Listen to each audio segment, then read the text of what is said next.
The Ten Commandments are told to us in two places, in the book of Exodus, when it happens chronologically, and then in the book of Deuteronomy, when Moses is about to pass, and he's giving his last will and testament to the Jewish people, and amongst his speech and the various messages that he conveys and the rebuke that he gives them, he repeats the Ten Commandments to them a second time. And it is really interesting that the exact text of the Ten Commandments changes from the first time to the second time that it is recounted by Moses slightly. And one of those changes, for example, is that it says Zachar in one place and it says Shamar in a second place. Zachar means to remember the Shabbos, and Shamar means to observe, to obey, to abide by the laws of the Shabbos. And in one place it says it one way, and the second place it says it a second way. But the last of the Ten Commandments, which equals mitzvah number 38 in the 613 of the Torah, is the mitzvah of not to covet. And in the book of Exodus, it says not to covet. And in the book of Deuteronomy, it says not to desire all the things that belong to your fellow, not his wife, not his house, not his ox, not his donkey, not his garment, nothing that belongs to your fellow. So there's two distinct prohibitions that relate to the character trait of envy. When you're envious, when you're desirous of your neighbor's stuff, be it his material possessions, his spouse, his home, his car in modern day, you're desirous of that specific item that belongs to your friend, or if you take any action to try to extract that item from your friend, then you are violating one of these two prohibitions, prohibition number 38 in the Torah and prohibition number 416 in the Torah. Now, if someone actually tries to actualize that, so we have the first prohibition, which is not to desire it, even if you do nothing about it. The second prohibition is not to covet it, which is taking steps to try to extract it. And of course, if someone were to steal it, that would be a third prohibition, which obviously is related, but that's not to steal. Now, the idea of not to covet, not to desire, not to be envious of what your fellow has, it's important to stress that this is not to be understood as the Torah opposing upward mobility. Of course, we are ambitious and we are, generally speaking, relatively successful people. And that does not come from resting on your laurels and being complacent. Rather, we are ambitious and we have aspirations and we're aspirational people. And we desire to better our lives in all areas, in, of course, the physical, material sense, and certainly the spiritual, the intellectual realms, too. When it says over here not to desire, not to covet what your fellow has, that doesn't mean to just sit around and not try to advance your life. It means don't specifically desire what your neighbor has. So that's the first point to mention before we dig into this mitzvah. In addition, there is a distinction between spiritual things and physical/material things. Because there is a prohibition, two prohibitions, like we said, to desire to covet the physical, material possessions of your fellow. However, what if your neighbor, your fellow, has spiritual successes? That, quite to the contrary, we're told that we are supposed to desire, we're supposed to covet it. We're supposed to be envious of the spiritual accomplishments of our fellow man. In fact, the verse tells us, Kinat sofrim tarbe chokhmah. The envy of scribes will increase wisdom. If you see your neighbor and he's a successful scribe, meaning that he's advancing scholastically on the spiritual sense, he's studying Torah, he's accomplishing, finishing books of Talmud, well, and that arouses envy, that's a good kind of envy. That is to be encouraged because that's going to prompt you to study as well, to try to advance your own scholarship. It's only specifically addressing the physical or the material or the relationships that your fellow has, not to desire that. Now, what's the reason behind this idea?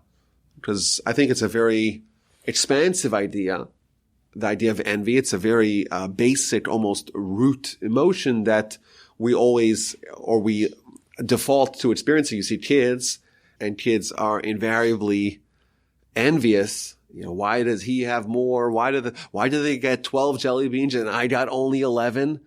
I've heard that from my kids. So it's a very basic, almost instinct, and we're told that it's a prohibition. And it's very rare for the Torah to assign a prohibition against a character trait, A, and B, it's really like an emotion. The Torah is governing the emotions that we have, which is a very unusual. It's not unprecedented, but it is unusual. It's worthy of trying to ponder what the message behind it is. So the Sefer HaChinuch, which is the book that guides us through the 613 mitzvos, he says, listen, there is a prohibition of stealing.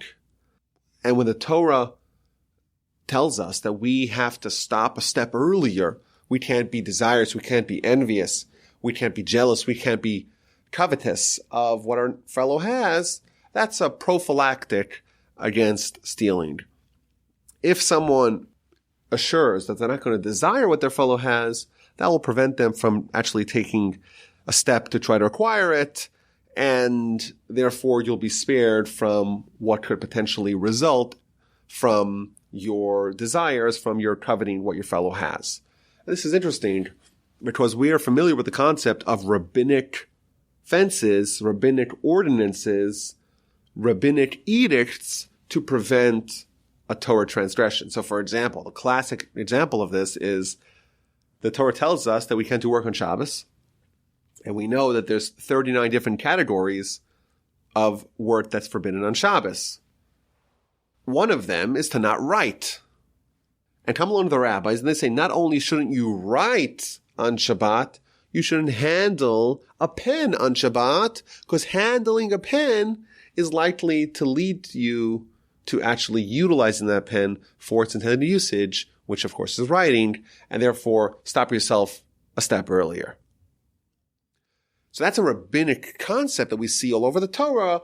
In fact, the Torah itself tells us that the Sanhedrin, that the rabbinic leadership, should take steps to prevent the Torah from being violated, to make rabbinic edicts. And every once in a while we see a Torah-itic edict, meaning the Torah itself giving us some fences, so to speak. And here, according to the Sefer Chinuch, the prohibition against desiring and coveting what our fellow has is a prophylactic against stealing. It's almost like a fence around the other prohibition of not stealing.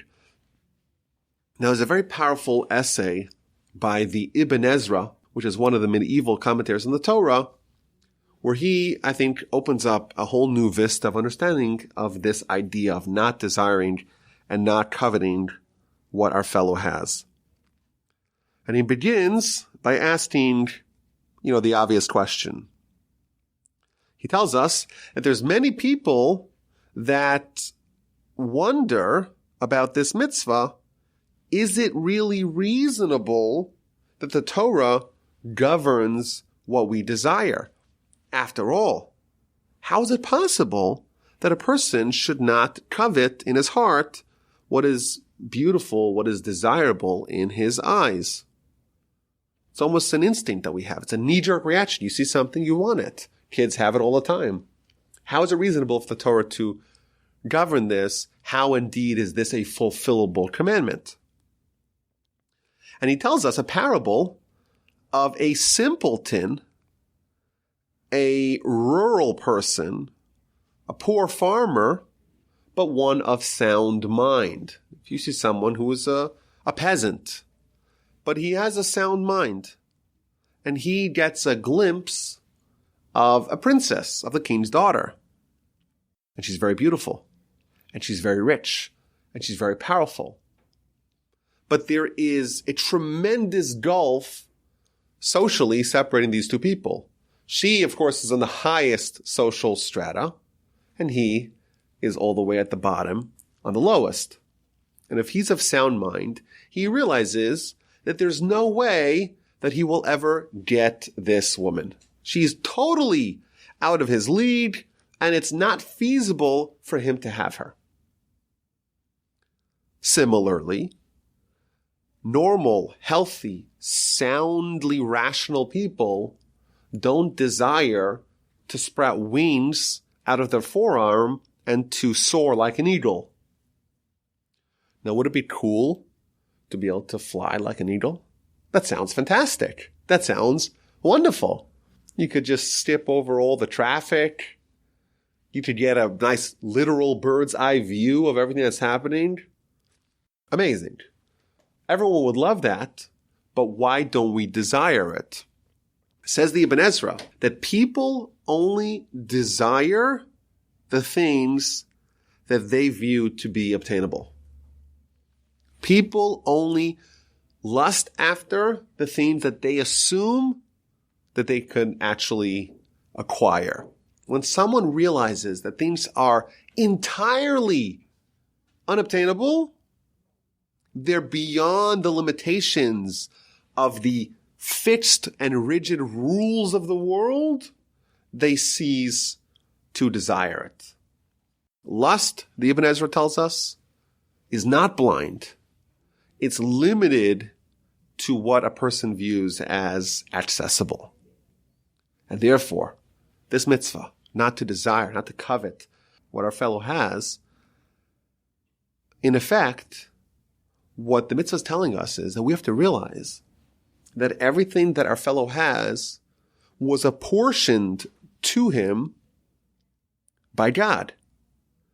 And therefore, if God decided that he has this woman, or this ox, or this donkey, or this home, or this garment, in my head, that should become so unobtainable, it's more unobtainable than what the laws of biology dictate are not accessible. Just as biology tells me, we're growing wings out of your forearms, it's just not going to happen. Don't desire it. Just as biology dictates a nice Jewish boy like yourself, maybe over 6 feet tall, but you're still not going to dunk a basketball. Certainly not in an 11-foot basket. The standard height of a rim is 10 feet.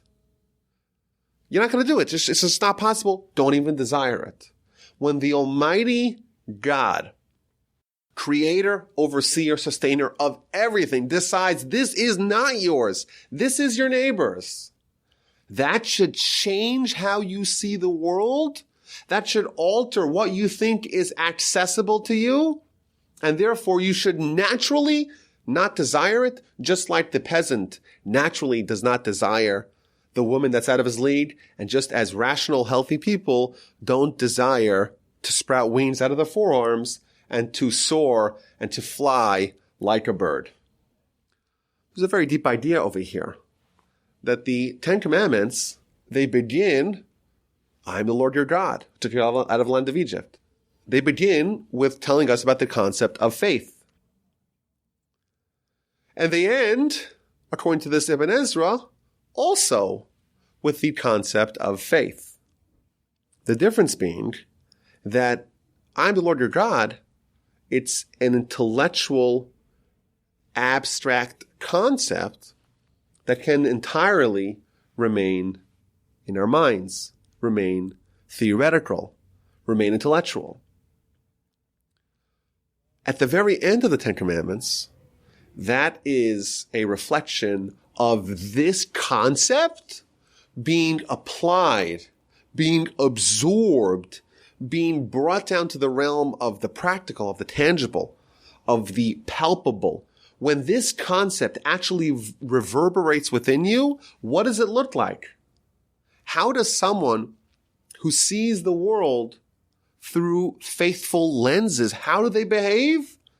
Thou shalt not covet, thou shalt not desire what your fellow has. Well, how can I not desire it? The answer is, if you really, truly have faith, if that really guides how you see the world, then when God decides something is not yours, it becomes totally inaccessible. it becomes so unreasonable to desire.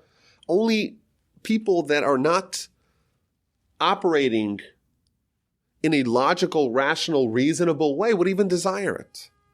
And therefore, there's a continuity here. There's a continuum between the beginning and the end of the Ten Commandments that really mirror what the Torah is trying to drill kind of into our hearts, what message the Torah is trying to give us.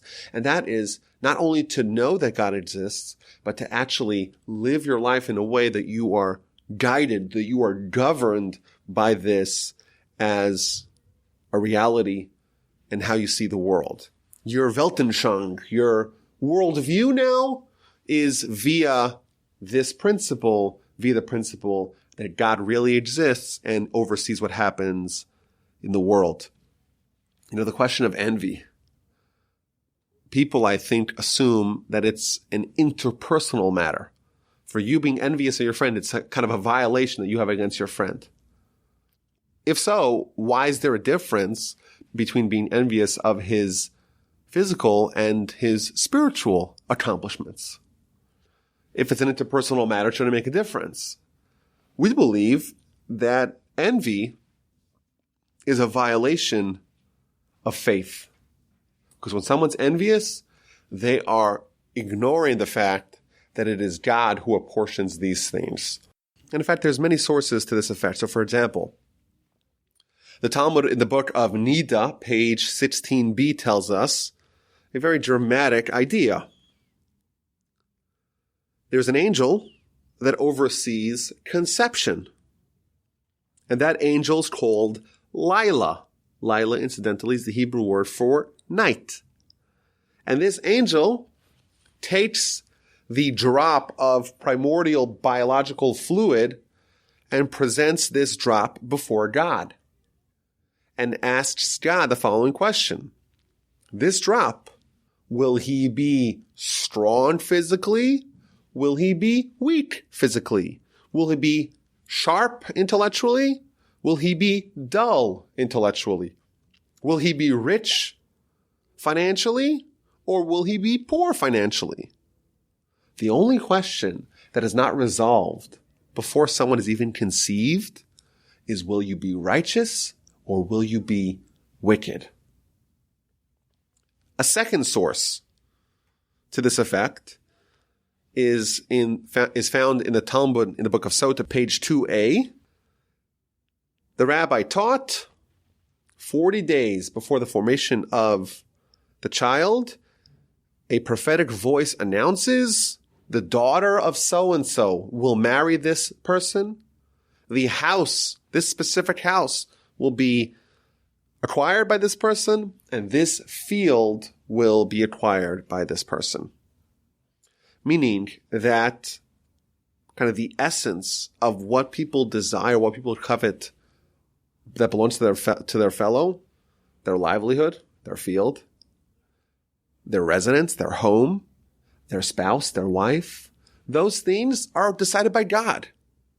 So what exactly it means that a prophetic voice comes and announces this?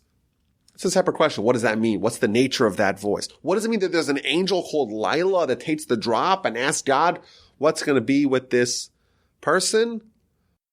Obviously, that's a Kabbalistic idea. But for us, what it means that when someone is strong, or someone is intelligent, or someone is wealthy, or someone has a certain wife, or someone has a certain house or a certain field, those things, they're largely the product of God determining that that's what they get. Of course, people still have free will, and people can decide they don't want to get married, and people have latitude in making these decisions. But ultimately, what the message that we're being told here in the Talmud is that these things are apportioned by God. And therefore, when I'm envious of what that person has, in effect, it's not a violation against that person. It's a violation against God. However, what's the one thing that is not determined before a child's born? Will they be righteous? Will they be wicked? Those matters, the spiritual matters, that's really their accomplishment. And therefore, when I'm being envious, I'm making two mistakes.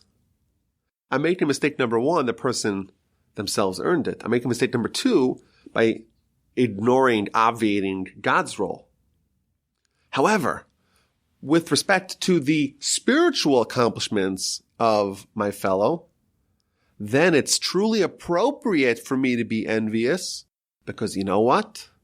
They themselves earned those spiritual accomplishments. And therefore, yes, they are the true owners of those accomplishments. It's worthy for them to be the object of my envy. And you know what? It could have a very powerful and positive result, because if I'm envious of them, maybe indeed I will pursue those same items myself. Now, there is a blessing that we say every morning, which I think is germane to this subject. When we have the morning blessings, we say, She'asa li kol tzorki. We're thanking God that God made for me everything that I need. It's a very powerful idea.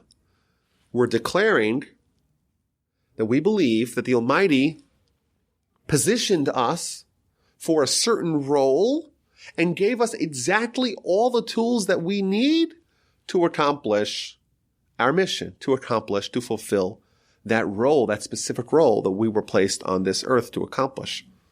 Does God want me to be Abraham? He already had an Abraham. He already had a Moses. He already had the great Rabbi Akiva and the Rambam and the Chavetz Chaim, the great rabbis, the great antecedents, our great ancestors of yesteryear. Those roles were fulfilled.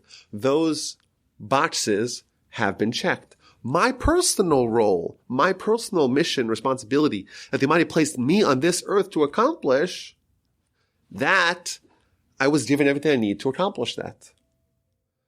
And therefore, when I'm envious of someone else, in effect, I'm trying to corrupt the whole system. I am invalidating, so to speak, the idea that the Almighty placed me here to accomplish a certain responsibility and gave me all the tools and everything that I need to accomplish that. If I say, no, I need some other tools, I'm in effect saying, no, the Almighty, you have not figured this out. You messed it up. You corrupted it. You didn't realize that I need this when in fact I do need that. There's an interesting tactic of how to kind of view this whole idea, this whole concept. And if you look at the verse in Scripture, it says, don't covet the house of your fellow. Don't covet the wife of your fellow and his servant and his maidservant and his ox and his donkey. It seems like it's a pretty comprehensive list. And then it concludes, V'chol asher l'recha, and all that belongs to your fellow. So it seems kind of odd. It starts by listing everything, his house and his wife and his male servant and female servant and ox and donkey. 6 things it lists. It seems like, okay, it's listing them all. And then it concludes, V'chol asher l'recha, everything that your fellow has. And if the addendum, everything, i.e. includes everything, what's this whole idea of listing everything? Why does the verse initially list the 6 items one by one and then say, and everything belongs to your fellow? So one of the Hasidic masters said like this: the way for you to overcome the instinct of envy is to realize that it's illogical to desire just one sliver, just one slice of someone else's life. If you want to desire what your fellow has, you have to take it all. And everything that belongs to your fellow. Meaning that if the Almighty made like a package that included everything of someone's life, their difficulties and their assets and liabilities in every arena, and made a box of it, and made a basket, and you had to select your own, invariably, each one of us would choose our own package. Yes, every one of us are going through some difficult times, and yes, each one of us could find in other people things that we'd like to improve. But the whole package, the totality of it all, we're happy. We want to keep what we have, besides for that one thing that we want to take from this neighbor and that from the other neighbor to kind of improve our situation. But really, once we realize that that's not feasible, it's not logical to desire just one thing that your fellow has, because your fellow has maybe one thing that's great and one thing that's kind of terrible. That is a useful way to avoid this transgression. Now, it is interesting that even though our sages tell us that there's 7 Noahide laws, 7 laws that are universal laws that apply to everyone, this particular prohibition number 38 and 416, not to desire, not to covet what your fellow has, actually applies to non-Jews. Why? Because it is a subcategory of thou shalt not murder and thou shalt not commit adultery. Why? Because if you desire your neighbor's wife, you may take steps to try to pursue her, or if you desire what your fellow has, you may try to take it violently, and that would therefore encroach on the other prohibitions. And these 7 Noahide laws are actually inclusive of everything that is related to it, everything that's concomitant to it, and therefore this will be prohibited for them as well. But ultimately, the bottom line of this idea is that envy really is rooted in lack of faith. Because if someone truly had faith, if someone truly believed that the Almighty is the one who decides who gets what, if that was real, you wouldn't indeed even desire what your fellow has.